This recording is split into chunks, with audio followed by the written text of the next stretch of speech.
gente vai falar hoje de exciter, né? Vamos falar de um circuito que eu tava ali quebrando cabeça para poder a gente gerar harmônico. E isso é muito usado em mixagem, né? Em até masterização a galera usa para trabalhar no estéreo da mix, caramba. Bom, sempre que eu tô testando alguma coisa, que eu quero testar com um TBJ, eu testo um circuito assim. Pra mim é como se fosse um circuitinho coringa, né? Sempre funciona, por quê? Aqui você define mais ou menos o ganho que o circuito vai ter, mais ou menos, né? E aqui, cara, você tem uma polarização automática da base. Por que automática? Porque a base tem que estar polarizada com uma tensão mais baixa que a tensão do coletor e uma tensão mais alta que a tensão do emissor, entendeu? Então, quando você polariza assim, ele funciona na região ativa, né? Porque se ficar mais baixo que o emissor, ela corta, se ficar mais alto que o coletor, ele satura. Então você precisa estar aqui na região ativa para poder o sinal de áudio variar ali no meio e a saída corresponder igual. Se o sinal de áudio na entrada aumentar demais, ficar mais alto que a tensão de coletor e mais baixo que a tensão de emissor, você satura a onda. Aí você começa a gerar, aí você satura, gera harmônico, mas feio, né? Feio também é uma questão de opinião, né? Mas enfim. Como que eu alterei esse circuito para que eu conseguisse alterar a onda?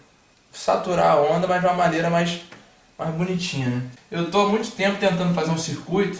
Se a gente for pensar nesse circuito básico aqui, com o diodo, a gente vai ter um circuito que vai distorcer nossa onda, né? Uma distorção clássica de guitarra. Os guitarristas que gostam de eletrônica conhecem bem esse circuito. A gente tem um circuito aqui de distorção, né? Você passar um sinal de áudio alto aqui, vai distorcer. Quanto mais alto, mais distorcido ele vai ficar, porque o diodo não vai deixar passar de 0,7, né? E aqui menos 0,7. Quando chegar nessa tensão, o diodo vai conduzir e não vai deixar aumentar mais, nem para um lado nem para o outro, porque tem um tipo virado para cada lado. E agora o que eu quero, né? O transistor ele é um componente bem linear, né? É muito mais do que válvula, essas coisas. Até por isso que ele tende a ser... até por isso que a gente gosta, assim, muita gente gosta da válvula justamente por não ser tão linear, né? Nesse circuito básico aqui, valvulado, a gente vai ter muito mais harmônico do que nesse circuito básico aqui transistorizado, né? Se a gente trabalhar assim com os dois assim perto do máximo, a gente vai ver que a válvula já vai estar entortando o sinal muito antes, né? Então vamos lá, vamos falar, antes da gente falar desses dois circuitos, vamos falar um pouquinho da curva de transferência, que é algo chave para você entender como que a gente vai trabalhar aqui, o que a gente quer fazer. Vamos supor que eu estou com o meu transistor aqui e eu estou entrando com um sinal de áudio que vai variar a tensão da minha base aqui de 1 até 2, né? Estou entrando aqui com um sinal de amplitude 1 volt, só que a minha base aqui ela tem uma tensão já ali. Vamos supor que a base esteja com 1,5 volt, né? A base esteja aqui com 1,5 volt. E eu vou entrar com um sinal de 1 volt de amplitude. Então vai zoar minha parada aqui. 1 volt. De 1 a 2 volts vai ficar variando. Vamos supor que o meu circuito está com ganho de 2. O que vai acontecer? Aqui na saída eu vou ter uma alteração desse sinal de saída, né? Vamos supor que a minha tensão aqui de...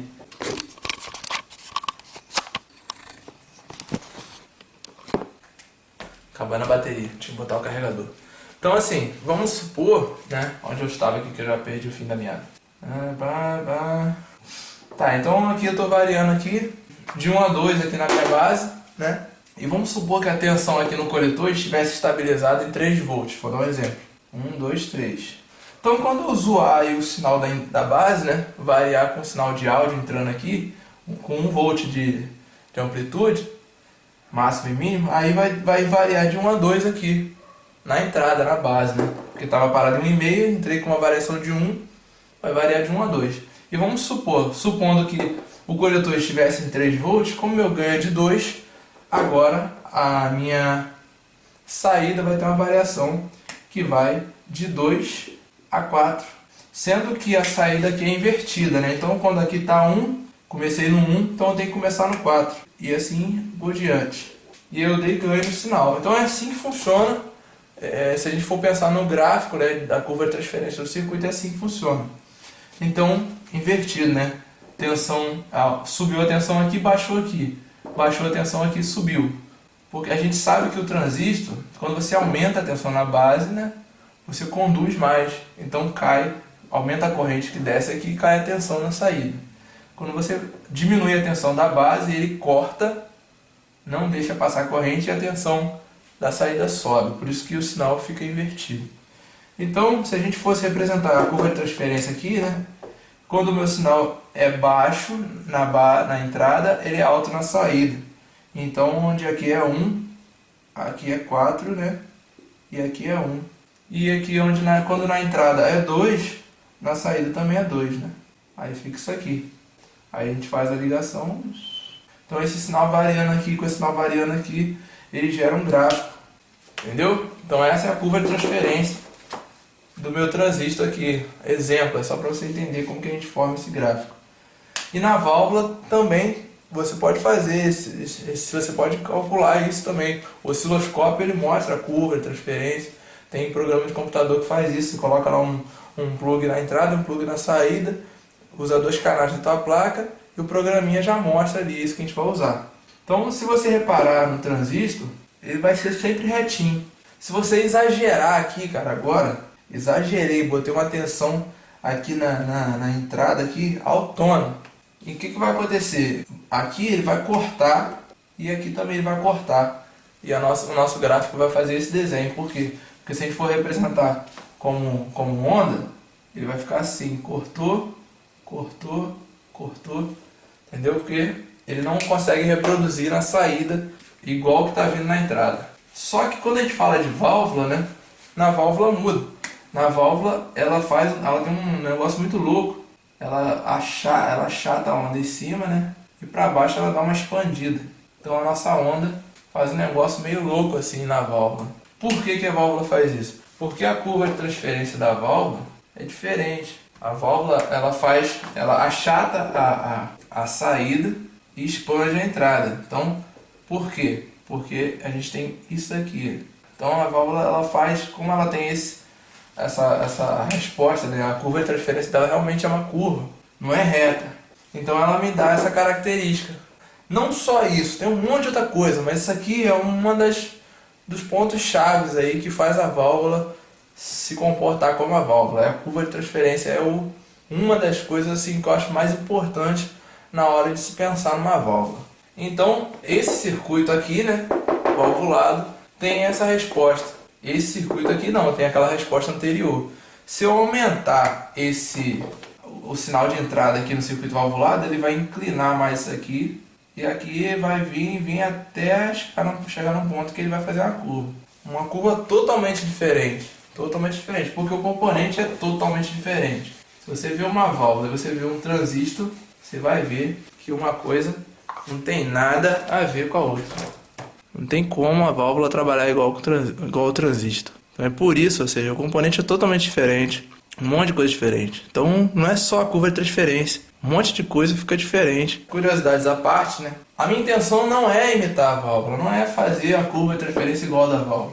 A minha intenção é gerar um tipo de saturação que funcione tão bem quanto a saturação da válvula. Então a gente vai tentar usar uma referência para a gente criar um circuito transistorizado que vai funcionar também com uma saturação que seja interessante. Então vamos pensar no circuito transistorizado como um divisor de tensão. Se a gente pensar no circuito transistorizado como um divisor de tensão, onde esse potenciômetro aqui no meio está fazendo o papel do transistor, na hora que você entra variando o sinal na base, você varia a tensão de saída.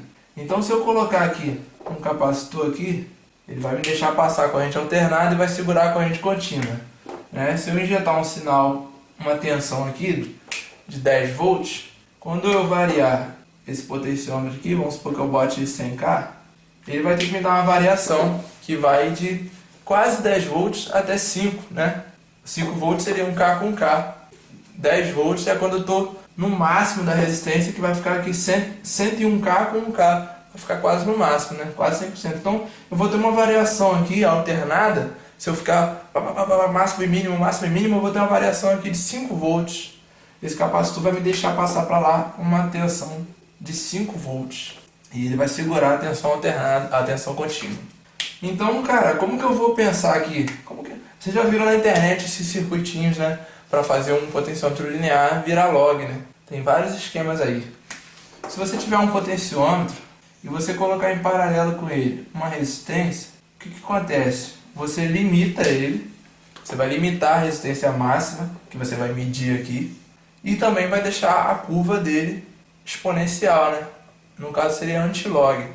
Você também vai atrapalhar, a curva não vai mais ser linear. Se esse potenciômetro for linear de 1 mega, então ele tem que variar aqui de 0 até 1 mega. E o que eu vou medir aqui tem que ir de 0 até 1 mega. Tem que respeitar. Mas quando eu coloco um potenciômetro aqui de 1 mega também, o que vai acontecer? Agora o meu máximo, que antes variava 1 mega, eu media 1 mega, agora eu vou variar 1 mega, mas eu só vou medir no máximo 500K. Entendeu? Então a gente com esse resistor do lado do potenciômetro aqui em paralelo, a gente atrapalhou o circuito a se comportar de forma linear. Então aí, baseado nessa lógica, eu consegui alterar a resposta que antes era linear para uma resposta não linear. Quando eu lembrei dessa situação do potenciômetro, então se você pegar esse circuito aqui e colocar um resistor aqui, ou então um potenciômetro, eu coloquei um potenciômetro de 50K, o que acontece? Se você botar um potenciômetro ali, ou um resistor, se você quiser um valor fixo, você consegue alterar a resposta desse circuito. Ele vai deixar de ser linear a partir do momento que você baixar a resistência, porque você está variando aqui a tensão baseada no fluxo de corrente aqui. Se você jogar uma parte da corrente por aqui, você atrapalha essa variação da tensão. Então o teu circuito que tinha uma resposta linearzinha, quando você baixar essa resistência, você vai começar a atrapalhar essa resposta linear até um ponto que vai fazer isso aqui, até um ponto que vai ficar muito agressivo. Se ficar nesse primeiro ponto aqui, para mim está perfeito. Já vai te dar uns 10% de distorção harmônica quando o sinal entrar alto, entendeu? Quando o sinal entrar bem alto, aí do lado de cá ainda continua ainda reto ainda. Mas se a gente colocar um segundo estágio, igualzinho esse aqui, copia e cola, pá, igualzinho, você alterando ele lá, você vai alterar esse lado de cá também. Não fala mais nada, né? E não vai ser aquele corte agressivo na onda. A onda que estaria fazendo isso, quando eu alterar o valor desse resistor, ela não vai mais subir tanto, vai achatar aqui, ela não vai cortar, ela vai só reduzir a dinâmica dessa onda, né? Aí ele vai fazer vai dar uma reduzida aqui na onda que estava indo lá em cima, agora você vai ter uma atenuação nessa onda. Cara, se fizer só um circuito desse, pra mim já fica perfeito, já fica muito lindo, muito lindo. Você mete um operacional, inverte, ou então pode ser um transistor mesmo, inverte e depois você joga nesse que vai reduzir, né, que vai cortar essa onda em cima, já vai ficar lindo. Entendeu? Então pode confiar, pode fazer um circuito bem bobo. Se você trabalha com gravação, faz um circuitinho desse aqui com 2 circuitos desse, bota um potenciômetro duplo ali, log, para você poder controlar o quanto que você quer saturar, entendeu? E você manda uma mix ali, uma batera LR. Cara, se você botar um filtro de graves aqui na entrada e dar uma atenuada nos graves aqui, dar um boost no grave na saída, você vai ter essa saturação, mas você vai ter um bass lift, né? Que você vai deixar passar o grave mais solto, você não vai gerar tanta saturação em cima dos graves. Então se você botar um equalizador baxando, né, na frente ou atrás, um potenciômetro duplo, daqui tira a grave, de lá coloca, o sinal vai entrar e sair igual, só que o grave vai ficar soltinho numa mixagem, o bumbo e baixo lá, e o resto vai dar uma saturada, vai dar uma comprimida. Cara, vai ficar maneiro pra caramba, vai ficar lindo. Pode fazer o teste, vai ficar legal, cara. Fica legal. Um equipamento só de exciter na saída da tua mesa, entendeu? Você ganha muito, fica muito maneiro. Só que tem que ter critério, tem que saber usar. Se tu arregaçar, vai arregaçar. Vai distorcer tudo, entendeu? Tem que ser suave, tem que ficar ali no máximo, estourando em 10% de THD. Isso quando nos picos, nas cacetadas, no momento mais alto. Você vai chegar nos 10% de THD. Mas a música não vai rolar em 10% de THD. Entendeu? Vai ficar em 2%, 3%, 4%. Quando bater um pico, um momento mais alto, aí você chega a 10, entendeu? Cara, fica show de bola. Então, é isso aí. Bom, galera, então a gente está aqui com o sinal de entrada, o sinal de saída, né, como eu falei, invertido, a curva de transferência retinha do nosso circuitinho e a frequência ali 440 Hz, bem o segundo harmônico aqui vindo bem baixinho, né, lá em 70, menos 70 dB por aí. Se a gente agora começar a mexer no nosso potenciômetro ali, vou botar ele na metade, aí a gente já começa a alterar essa curva. Se a gente vir olhar na frequência agora, já apareceu harmônico. Aqui a intenção do circuito é essa, gerar harmônico. E a gente vai ver que a distorção harmônica subiu para 4. Antes ela estava em 0,2, né? E a entrada, né, o sinal que está indo, né? Vamos botar aqui o sinal de entrada. Ó a distorção, quase nada. Então só de passar pelo nosso circuito, volta já um pouco distorcido, mas bem pouquinha coisa. Esse pico aqui nem tem na entrada. E se a gente botar na metade ali, a gente já traz harmônico pra caramba. Vamos para 4%, já começa a curvar. E você vai ver que a onda agora já não está igual. A onda reduziu a amplitude da onda, né? Alterando mais ainda essa parte de cima. A parte de baixo ficou parecida, a parte de cima achatou. Então a gente limitou essa onda aí. E se a gente reduzir mais essa resistência, né? Vamos botar na diagonal aqui. A gente vai alterando mais a onda, alterando mais a curva de transferência e gerando mais harmônico, 9%. E aí vai aparecendo mais.